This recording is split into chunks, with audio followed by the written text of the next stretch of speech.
Thanks for joining me for another Origins of Christian Rock. This week we have something really special. We have Eric Clayton with Saviour Machine talking to us about the start of Saviour Machine, his recent projects with Eric Clayton and the Nine, and of course his solo project. So we had to do this one a little different. Eric was live from Germany and I was live from Waupaca, Wisconsin, which is right in the middle of the state, and where he was in Germany is right in the middle of Germany. So forgive us for the glitchiness. The first couple minutes may have gotten missed, but I hope you enjoy the conversation. Again, feel free to shoot your comments, your questions over to me, pastorbobadams@gmail.com, and watch for the new lineup coming soon. You know, they were kind of a nice hybrid of that there for a while. I haven't followed them in many, many years, but the cult was, they were an impact on Saviour Machine in the early days. We even drew our look from the cult. It was like, hey, they kind of look metal, kind of look goth. Let's go with something like that. It was back before they had a term like gothic metal, for instance. They didn't really have that term back then. There was no genre called gothic metal back then. So, but yes, I think within a few years there was. But yeah, the cult was one of those bands we kind of looked like. You were asking about the stage look. That was the basic stage look. And then it went from, kind of evolved from that. I was always theatrical on stage. There were things that I would do on stage that were definitely attention grabbers back in those days. And but I didn't shave my head and go to the full face paint and costume until 92. Yeah. Okay. 92 sometime. Okay. Well, that's interesting. And I mean, obviously now you're in Germany, but starting in California. And I get what a lot of fans, so they know the start of you, of Saviour Machine. Where in your journey did you become a believer? Where in your journey, started become a Christian, I guess? Remember I was telling you my teen years were pretty wild. Yeah. I was raised in the church. I was even baptized as a Catholic. My one of my grandmothers was Irish Catholic, and so I was even baptized at birth into Catholicism. My mom, when I was about 5 or 6 years old, I think my earliest memories of actual church, like it wasn't a mass or something in a Catholic church. I think my mom was in a Methodist church, and I remember those were my first experiences in Methodist church. Not such an impact, but warm and nothing threatening or anything like that. But the real impact came when I was about 8 years old. My mom found a little Southern Baptist church in our town, and we grew up in a little town called Clayton, and it's an old simple town, a lot of simple folk, and definitely working class. It's a cement city. Okay.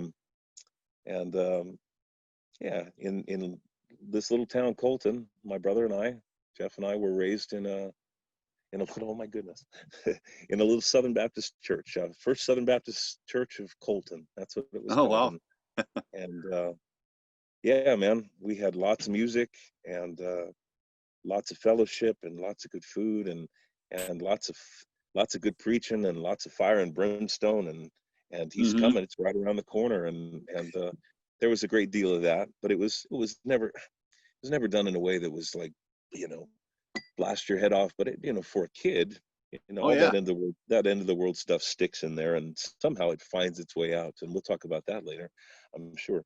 But yeah, I was in a Southern Baptist church until I was 13 years old, and at 13 years old. Like most 13-year-olds, I was interested in other things and started going to church less and less. And yep. And then there was some pretty heavy trauma that happened when I was 15 in my family. My mom's second husband was killed in an accident. It just came out. I know he's only 37 years old, and I was 15, and my brother Jeff was 11 and a half, just shy of 12. And it was one of those things that really, like, talk about a trigger, man. And I was already kind of a reckless, a wild kid anyway, at least as far as I was the kid that would try anything once or jump off this or climb that, or just daredevil kid kind of thing. And thrill seeker. And you were one of those kids that if how parents used to say, if so-and-so told you to jump off the bridge, would you? And you'd probably say, yeah. Totally, Yes, totally. Yeah, I'm there. yeah. Yep. But yeah, that was my childhood, and so basically, as a 15-year-old kid, and that sort of trauma in the family, and it was just devastating. My mom was pregnant; she was 7 months pregnant at the time with who became my half brother. So no, it's another story, of course, but um, she was 33 years old, I remember, and it was just devastating. And my brother and I, it sent us both in different directions. He became more of an introvert and kind of found healthy ways of dealing with it. And Okay. I really turned to rage, man, and not rage towards anything else but myself somehow, and my merciful God. I was a little 15-year-old kid pissed off at God and ready to basically say, "I'll show you," Yeah. because Yeah. it was just, yeah, a 15-year-old kid. It's one of those things. How could you do this to my mom? This doesn't make any sense. Everything happens for a reason. I don't get this one. Yeah. Stuff like that. Those are So legitimate reasons. I mean, that you saw more at 15 than a lot of kids see before they're 30. it sent me on a bit of a tailspin. It was already, all the pieces were already in place. I Yeah. had a had an interesting childhood. It was Hmm. a bit tumultuous here and there. We'll get into that, but the record gets into all that stuff. Sure. But basically, like I said, traveled a lot. There was some intense things in the home, and my mom and my dad divorced when I was 5.5, 6 years old, and so basically I was raised by a single mom, and so and she spent years alone raising my brother and I, basically, Mm. and when she did finally find love and remarry, and as I said, they were pregnant, going to have a child together, and it was just one of those like Shakespearean kind of tragedies, just out of boom. Like, and to be Yeah. 15, it was just, I was primed for some sort of turbo rage, and I went into it basically, and I just basically started doing anything, drinking, you know, drinking anything and everything, and then smoking this and smoking that, and then snorting this and snorting that, and shooting this and shooting that, and just, it turned into 5 years of craziness. Yeah.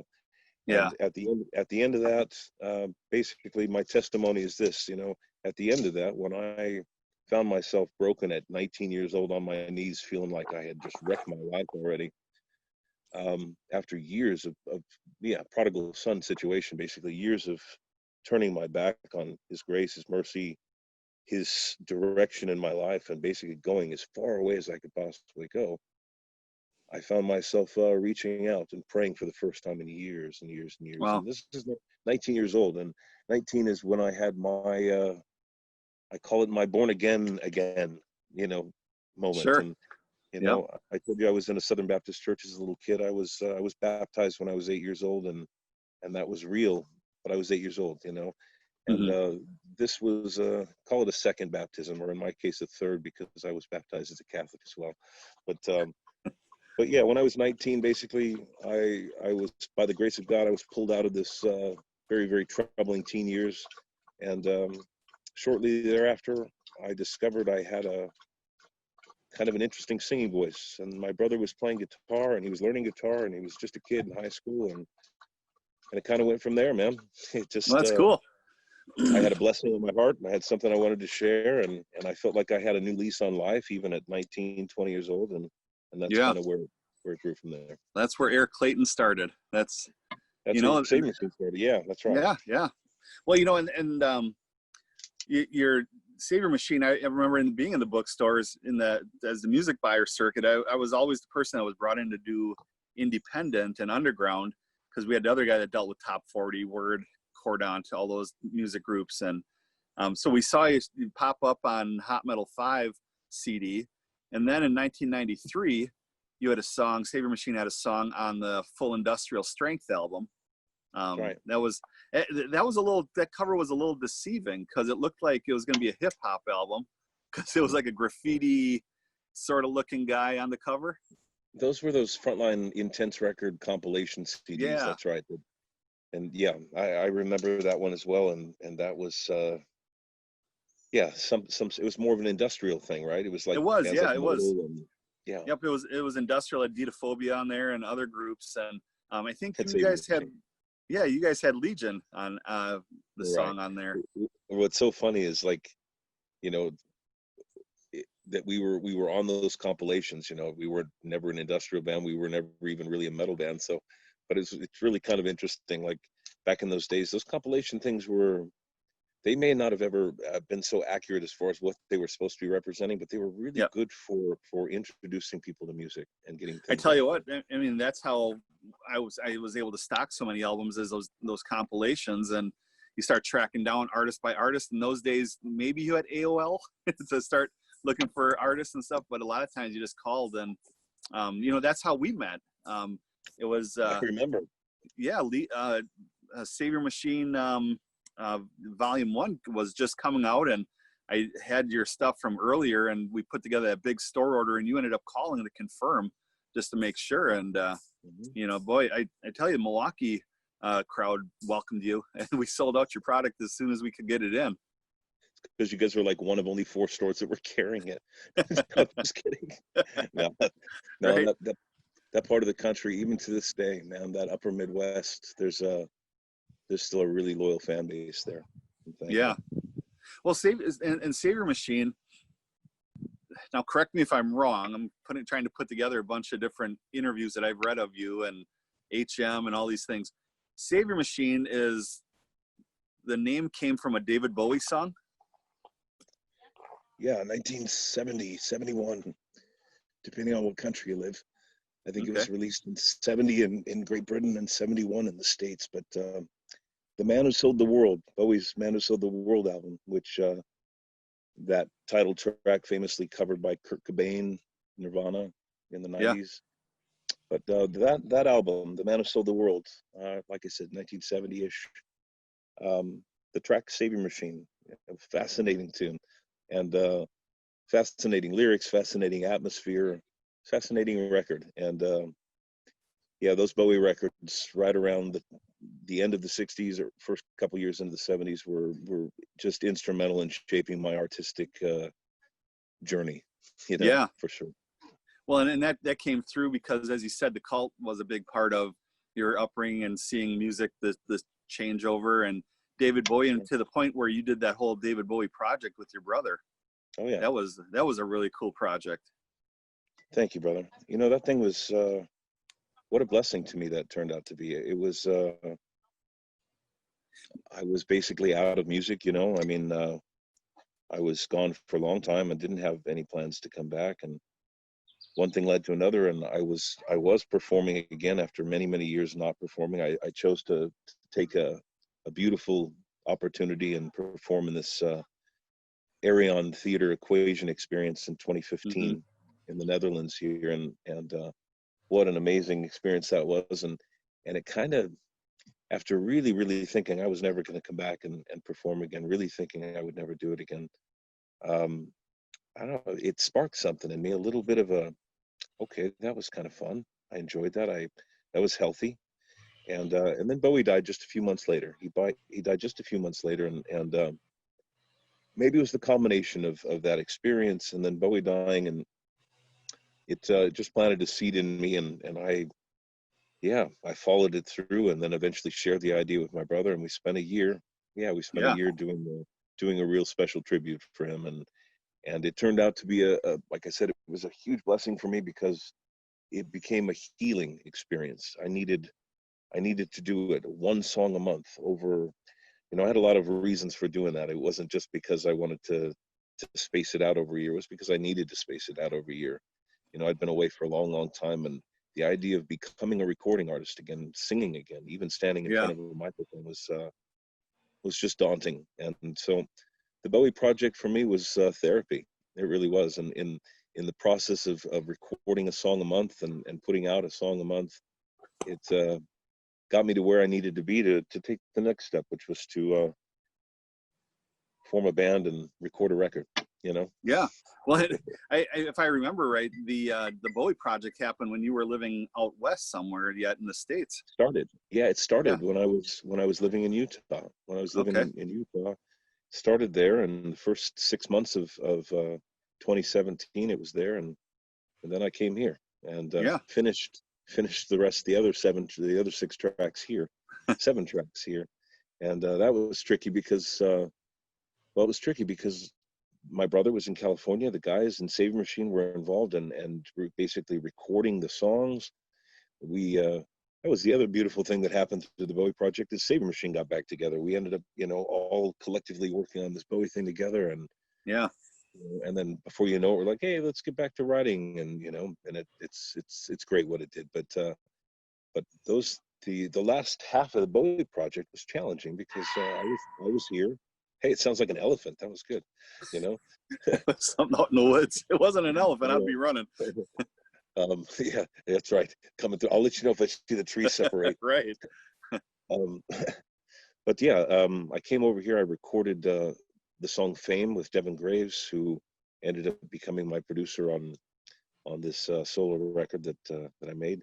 Everything's connected, brother. But it was awesome. And through the process of me being here and the guys in Saviour Machine being in California, we had to find a way to continue recording and mixing each song a month for the duration of 2017.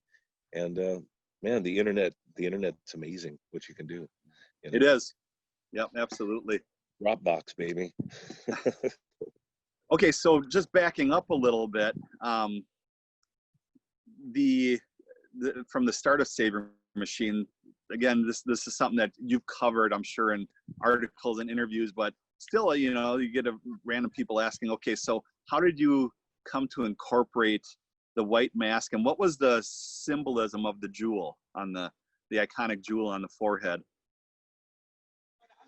Man, those are questions I couldn't answer back in those days, and I'm not sure if I can now. But well, and I think it was Live in Deutschland, the second one, you actually let us in on behind the scenes, and you had people, some guy putting white makeup on you and everything, and maybe it was just as easy as just, theater, just the theater look.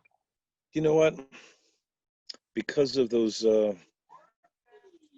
great theatrical rock heroes like guys like David Bowie and Peter Gabriel with Genesis and early Alice Cooper, Syd Barrett, these theatrical performers that were just so far ahead of their time, and those guys, they stuck with me, and somehow even I was young enough that I was young enough at the time where even Kiss was a thing. I remember Kiss was huge when I was a kid, and it was just like, oh yeah, every Halloween it was like, yeah, I'm gonna be Kiss, it's like, it was like, but yeah, I mean, so I grew up with that, and maybe that combined with all those Southern Baptist preachers, man, I don't know, their Saviour Machine, that's probably how that was born, Right, yeah. No, I remember I was brought up in an Assembly of God home, and my parents came home once from work, and my brother and I and the babysitter are watching a Kiss special on TV, and we were grounded instantly.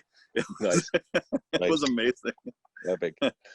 Yeah, but, man, I'm sure that had a lot to do with it, man. Those early 70s artists that were theatrical, that brought elements to a rock performance that had not been there before, and so I guess, I don't know, I felt from the very beginning, because of the message of Saviour Machine, the narrative and the lyrics and the energy, the atmosphere we were trying to create. I don't know, we were, like I said, we were kind of a gothic rock looking band, and people I think were showing up. Maybe I just wanted to get people's attention. Like, I remember there was a great Bowie quote. He said, if you've got people's attention for 90 minutes, don't bore the piss out of them. So it's like, maybe that was it. Maybe it was like, man, if they're really going to look, maybe I'll give them something to look at. Yeah. Well, and I'll be honest with you. I think Saviour Machine and what you did gave other Christian bands the permission to do that kind of stuff. Because if all of a sudden you start seeing Rackets and Drapes and some of these other groups starting to put on having a stage persona as well.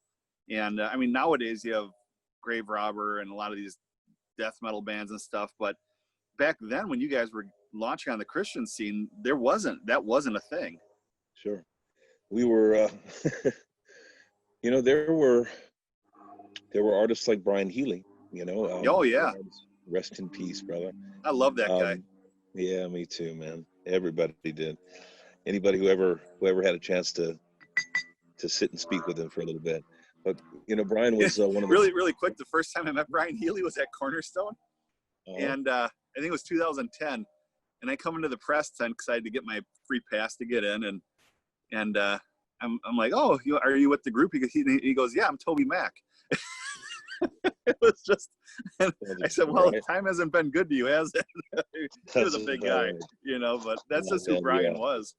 Brian was a mountain of a man, for sure. Oh yeah. Brian was one of the first guys I ever met in the Christian music world, and you were talking about the way people reacted to Saviour Machine back in the day, and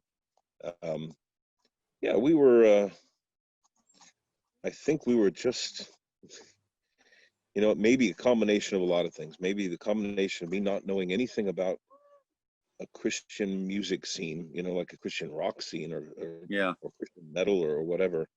There weren't so many genres back then. It was just, it's like, I don't know. I just remember I knew about Stryper and had heard of a couple other maybe Christian bands, and like the Christian bands that I knew were like U2 or The Alarm or something like that. A couple of real crossover bands that had a pretty clear message, and Stryper wasn't my thing. It just was.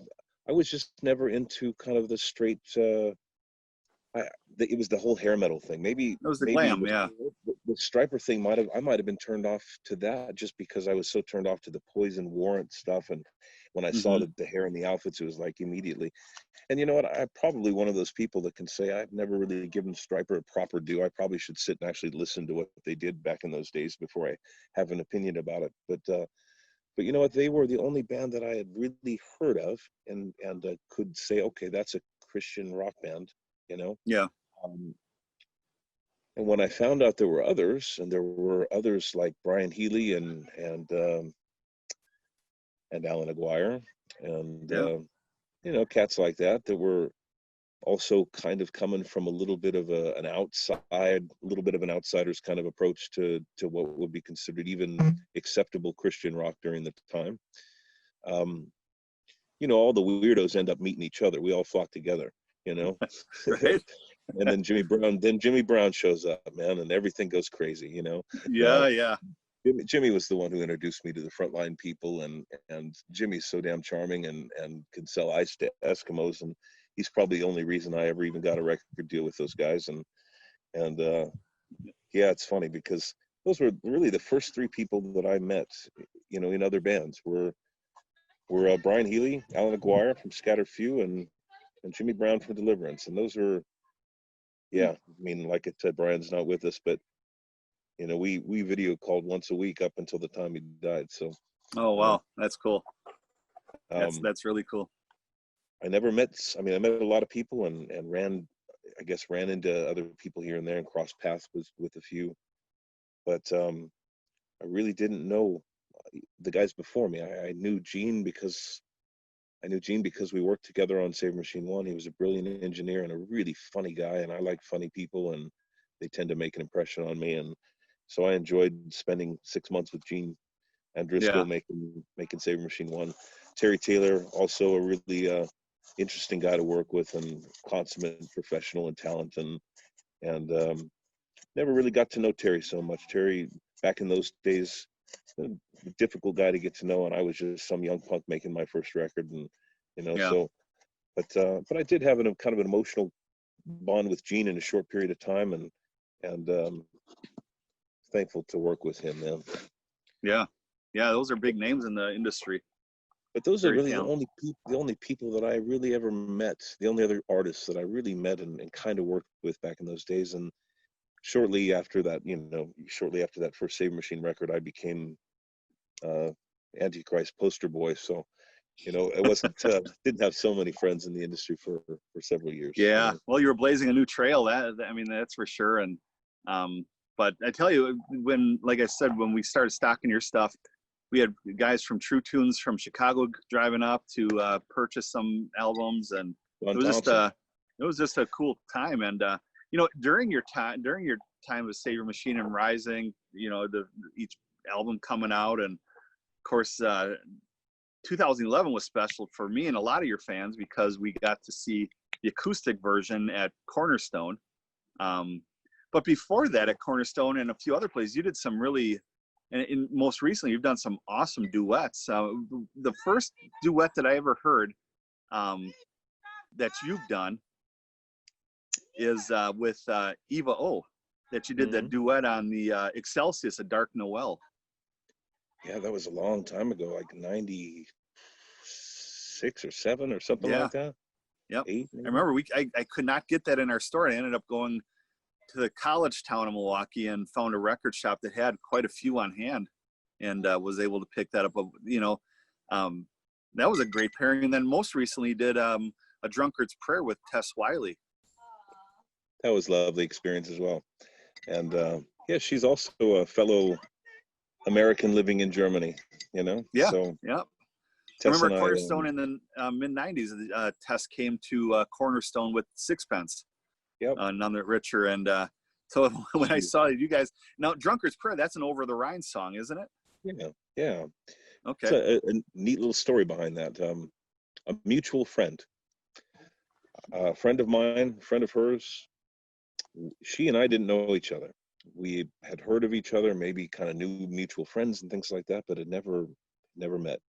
And a mutual friend, when he heard that I was coming to Germany, he said, you know what, I would love to see you sing with my friend Tess Wiley. And I, listened to a couple of tracks and I was like, oh yeah, she's got a beautiful voice. I'd love to sing with her. And then it kind of 6 months, 7 months, 8 months. And it was just one of those. And then he finally just said, hey, listen, as a gift to me, will you guys record this song?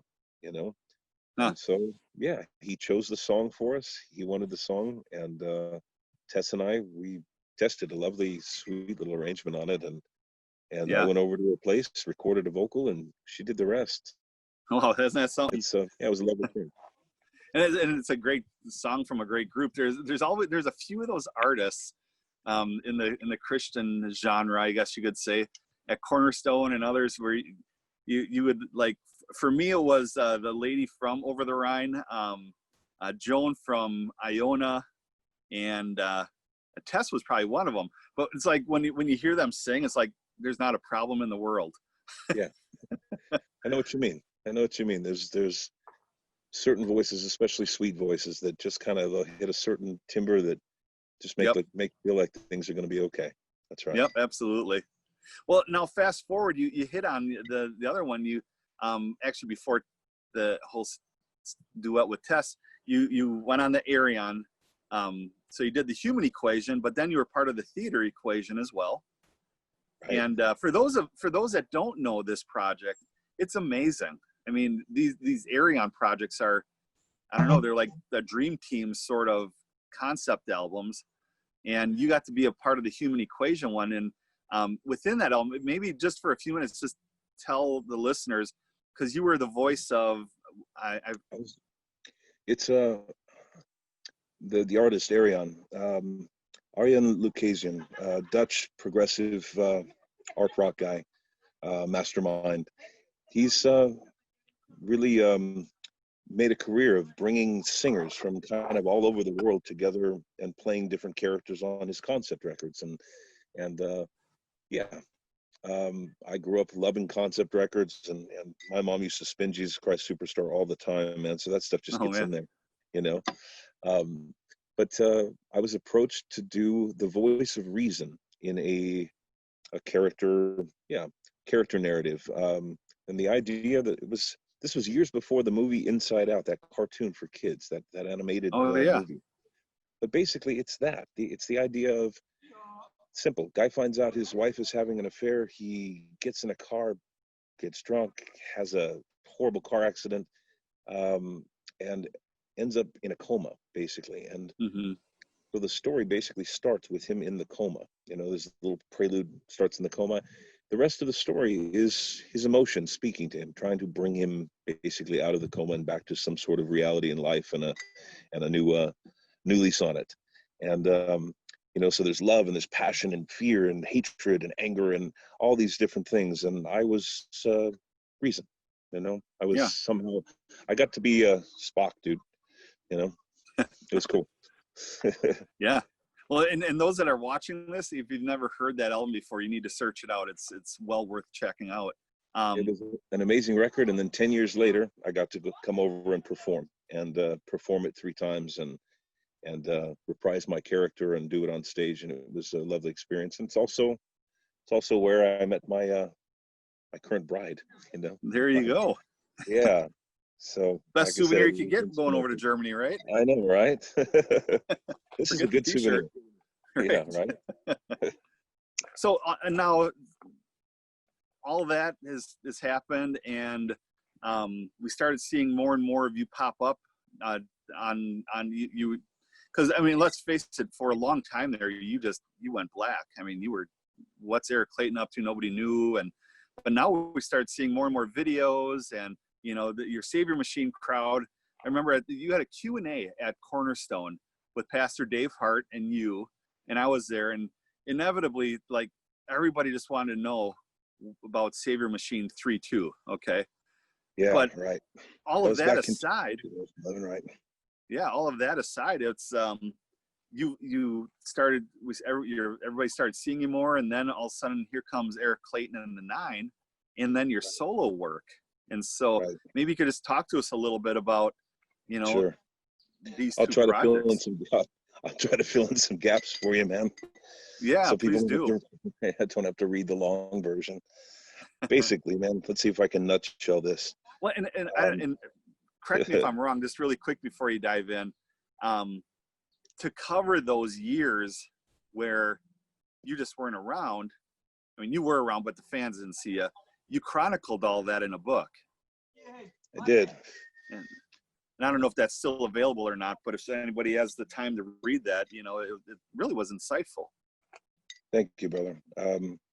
Yeah, man, I published after spending about a decade, basically from 2001 to 2010, I popped my head out just a few times during that, Mm-hmm. If I were to tell you like how many times Saviour Machine has performed from, well, let's say since 1998, even, Saviour Machine's only been on stage a total of 6 times since 1998, Wow.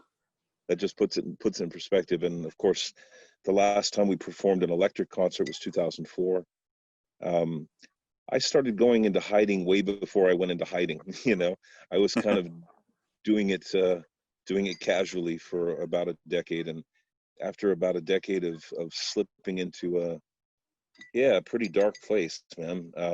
It's a very complicated story around it, and that's why I ended up writing a book. And I published journals. I started journaling back in '97, and in 2009, I decided to take 12 years of journaling and put it into a collection of something that kind of read like a book. And yeah, but it was really more of it felt like apologetics when I released it. It really did. It felt like some sort of like, I'm so sorry I've been so quiet and so weird and mysterious, and and I've been going through some shit, basically. It's like, and that's to put it kindly. And then the strangest thing happened is, I published that book in 2010, and then Saviour Machine started working together again. We did some acoustic concerts. We were kind of playing around with we started dabbling and writing together again. We weren't working on Legend because Legend was, that's another complicated part of the story, brother. But Legend was connected to my darkness, brother. I just there were too many things that happened along the way that made it virtually impossible for me to finish that record. And so even when Saviour Machine started kind of playing together again in 2011 and 12, I wouldn't say there was ever hope that Legend would be completed the way it was supposed to be completed, but there was hope that we could possibly reinvent ourselves and find a new place for to go on to continue to make personal records like Saviour Machine 1 and 2 and so forth. But I've given a lot of interviews about the Legend project and kind of what it did to me psychologically and things like that. But long story short on that, man, I bit off a monster that was just a bit more than I could chew. And and man, it just became an obsession with me, and became a very unhealthy obsession with me, and and it ended up becoming a reflection of what I was becoming as well, which is cold and distant and isolated from everyone and everything, and man, I was living in a bad place for a long time, and as I really thought that publishing that book in 2010 was kind of the beginning of a new start for Saviour Machine, but my personal life was just in bad shape, brother. 10 Yeah. years of 10 years of abusing opiates and psychotropics, man, I was taking handfuls like Tic Tacs of Vicodin, Percocet, Demerol, Oxycontin, the works, man. I mean, Oh, combine that with, you know, crushing that stuff up and, getting stronger highs and that stuff. And basically, you become a legalized heroin addict, and it's man, that was it, man. I was bouncing around doctor to doctor and doctor to doctor, and having problems with sleep and having problems with anxiety and panic attacks and violent night terrors and just crazy, crazy stuff. And mm, and so basically bouncing around from doctor to doctor for years, and this medicine, that medicine, and man, I was right in the middle of that American kind of healthcare system of over medication, where I was just being medicated for everything, and nothing was really working. And man, it just took me from a dark place to an even darker place. And by the end of it, my marriage had crumbled, my relationships had crumbled, and in 2000, the end of 2013, man, I backpack and a baseball bat and not much else. And I yeah. went to Utah and tried to find my happy place again, man. And long story short, took a few years in Utah, just kind of resetting and trying to find life again. But I got off all that stuff, man, and That's and good. yeah, man, none of that stuff. I don't take pills anymore, man. So it's been good. That's why you've been seeing me the last few years, man, because for the first time in like 20 years, I'm pretty healthy, you know. That's good to hear.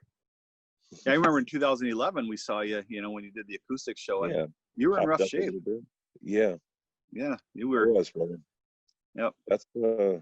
That's what a 10-year heroin addiction looks like, I'm yeah, just a broken down man, looking way, way older than I should be, and feeling that way for sure. But went on a bit longer. Like I said, it really came to a head by 2013, man, after in 2011, with the whole debacle with the Legend 3-2 thing and Massacre Records and my former, partnership with Yeah. MCM, and all that stuff went down in such a bad way, man. And it was just kind of the last straw for me. And I was already kind of hanging on anyway. And between the way that the Legend project fell apart and the horrible business things, that went on behind the scenes, Yeah. um, it's enough to leave a bad taste in your mouth, man. And so it just, yeah, it kind of Frankenstein's monster turned, basically. And But that's the beauty of God, is that just He can redeem anything, and you're testimony of that. here you go, man. And after all that, after leaving all of it, and walking away completely, man, just the grace and the mercy that I've been shown, a door, a door back Yeah. in, just a here, first of all, man, a door here. That this is the most beautiful part of it, of all of it, is I never thought Legend jacked me up, man. It jacked me up here, all of it. uh I'm maybe in some sort of hopefully temporary state of Legend PTSD, Yeah. um but what I can say is this: what I learned from it, and what I've grown from all of it, is I learned what I don't ever want to happen again. And I know I learned so much about myself and my creative process through it. And and so the record that I just made, uh, inevitably, is the most personal thing I've ever done. And after working on this unbelievably massive project that is almost incomprehensible to human beings, to go to something that was so human, so deeply personal, Yeah. um, that's been the gift in all of this. Really, that's been the gift for me, is being connected with myself as an artist for maybe the first time in my life. I've had moments, but man, I've never felt so completely connected to what I was doing, you know? Well, and all of us that are following your solo project, that I think I speak for everybody. We appreciate how you broke it down track by track on All right. Facebook. It was cool to hear the story behind the song. It really made it that much more personable, that much more relatable, and brought Right together on. the quality of the music you provide and everything. It was a, I think if people don't know about the project, they should look it up. Thank you, brother. Thank you. People don't release so many concept albums anymore. It's not really an album listening world anymore. You know, it's Mhm. people listen to songs, you know, and the idea of releasing an 80-minute album, 15 chapters in a concept narrative, you know, it's a tricky sell these days. It's hard to sell that to somebody, and Yeah. people's attention span's pretty short these days, mine included, you know. But you know what? I do think there's a place for this. Not only now, it's timely because I don't know, man. The world's in a weird place right now, brother. You and I, it looks Yeah. like everything's perfect. You know, it's glorious. Everything looks fine here, right? It's outside outside of this space. There are weird things happening in the world, and you know what? I don't know. I just, for me, the solace, the most, I just say the most connected I feel to my place in all of this. My yeah, basically the path I'm supposed to be walking, brother. Basically what he wants for my life and the direction that I'm supposed to be walking right now. Um, I feel it most in times like this, man. Like when it's a strange time going in the world, and you know, people are all bent about this, and so much fear and uncertainty and conspiracies Yeah. and madness, and everything's being politicized, and it's just, I mean, it's like vomit and vomit and vomit. There's so much of it. It's just so much. It's so much, and there's so much hatred underneath, man. Just old Oh hatred, yeah. new hatred, man, frustration, all of it, man. And it's just, brother, I just I needed to release this record right now because I felt like, I don't know, man, I feel like the world needs a little more compassion, a little more introspective thought than we Yeah. do. Man, everybody's doing this right now, and I really think it'd be a good time to just kind of do a little check here, you know, for Yeah. everybody. Well, I that's all. agree. So yeah, and what's a website or resource that we can people can go to purchase the album? I mean, it's probably available most places. No, it's no, there's really right now the only place you can get it is through our website. Oh, Got a okay. got a website you can get it through. Brother, I'm an indie artist, man. You know me, I was always Yeah. kind of an indie artist, and now I'm really indie, man. I'm as indie as I've ever been. Well, and I didn't mean like Barnes and Yeah, Noble and things like that. no, But no, I no, was, right, I, no. I Um, should have, I should have checked to see if like iTunes had it or anything like that. yeah, we're But on. so right through your website, and we'll Yeah, I'll you're breaking up just a little bit, or I am, or something. But okay. you hear me okay now? I can hear you. Okay. Yep, I can hear you. The website, basically, long story short, because I am doing this independently, and it was funded in house and with a small independent crowdfunding campaign. We produced the record and manufactured just 600 copies of it. It's 400 CDs and 200 vinyl, and I think we've got a little less than 100 left. Um, these days, it's pretty tough to sell physical product, but basically, the download version is available out there on all the platforms, Bandcamp in particular, and there's Spotify and Apple and all that stuff as well. It's on all the platforms, as they say. But hard copies are definitely rare, at least right now, man. Because I did this independently, we just manufactured a first edition, limited first pressing edition. And what I'm hoping for is maybe sometime, if not this year, but sometime next year, I'll reach out and see if I can find a larger label that would like to release it broader, you know. Sure. Yep. And especially during this time, it's like I'm not going to look for a record company in the middle of a global pandemic. That's a strange thing to do. So Yeah. I'll wait Right. for things start to get back to normal. And in the meantime, the way you can get it is through ericclaytonandthe9.com. And and actually, if you really, really want quick, up-to-date information, Facebook is basically what we've been doing. We because I was away for so long, man, I came back, and Facebook has been basically how I've slowly been reconnecting with my audience after being away for so long. And Yeah. so my Facebook page is always a good way to find out what's going on. But yeah, got a website, and there are goodies if you want to support us for sure. All right. Sounds good. Well, two last questions. These are kind of fun ones. Before we part ways. Yeah. I've asked everybody that we've interviewed so far, what is your most memorable concert experience for you personally Mm-hmm. and your band? Mm. Got to get the C.S.